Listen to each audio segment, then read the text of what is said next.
Kannur പാറാലിൽ RSS ആക്രമണം CPIM പ്രവർത്തകരെ വെട്ടിക്കൊലപ്പെടുത്താൻ ശ്രമം 2 CPIM പ്രവർത്തകർക്ക് വെട്ടേറ്റു. കണ്ണൂരിൽ നിന്ന് സന്തോഷ് ഇപ്പോൾ ചേരുന്നുണ്ട് വിശദാംശങ്ങളുമായി. സന്തോഷ്, ഇതെപ്പോഴായിരുന്നു സംഭവം?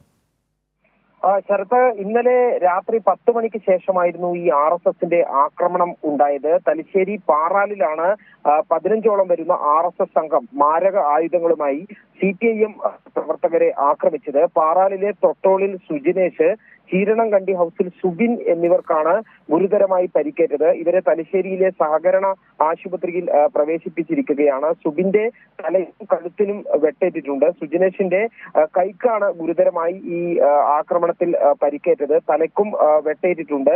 ഈ ഇരുവരും പാറാൽ ടൗണിൽ നിൽക്കുന്ന സമയത്താണ് ഈ സംഘം ആയുധവുമായി എത്തുകയും ഇവരെ വെട്ടിക്കൊലപ്പെടുത്താൻ ശ്രമിക്കുകയും ചെയ്തത്. ചെമ്പ്രയിൽ നിന്നുള്ള ഈ സംഘമാണ്, ഈ RSS സംഘമാണ് ഈ ആക്രമണം നടത്തിയത് എന്നാണ് ഇപ്പോൾ CPIM ആരോപിക്കുന്നത്. അതോടൊപ്പം തന്നെ ഈ പ്രതികളെ ഉടൻ അറസ്റ്റ് ചെയ്യണമെന്നും ശക്തമായ പ്രതിഷേധം ഉയർന്നു വരണമെന്നും CPIM ആവശ്യപ്പെട്ടിട്ടുണ്ട്. ശരത്, ശരി സന്തോഷ്, ഏതായാലും ഇതിൻ്റെ കൂടുതൽ വിശദാംശങ്ങൾ കൂടുതൽ അറിയേണ്ടതുണ്ട്. ഈ പ്രതികൾ പിടിക്കപ്പെടേണ്ട സാഹചര്യമുണ്ട്, അന്വേഷണം മുന്നോട്ട് പോകുന്ന സാഹചര്യം. അതുകൊണ്ട് തന്നെ സന്തോഷ്, ഇനിയും ഗുഡ് മോർണിംഗ് കേരളത്തിലടക്കം അല്ലെങ്കിൽ വരുന്ന ബുള്ളറ്റിലൊക്കെ ഇതുമായി ബന്ധപ്പെട്ട കൂടുതൽ വിവരങ്ങൾ തന്നുകൊണ്ടേയിരിക്കും.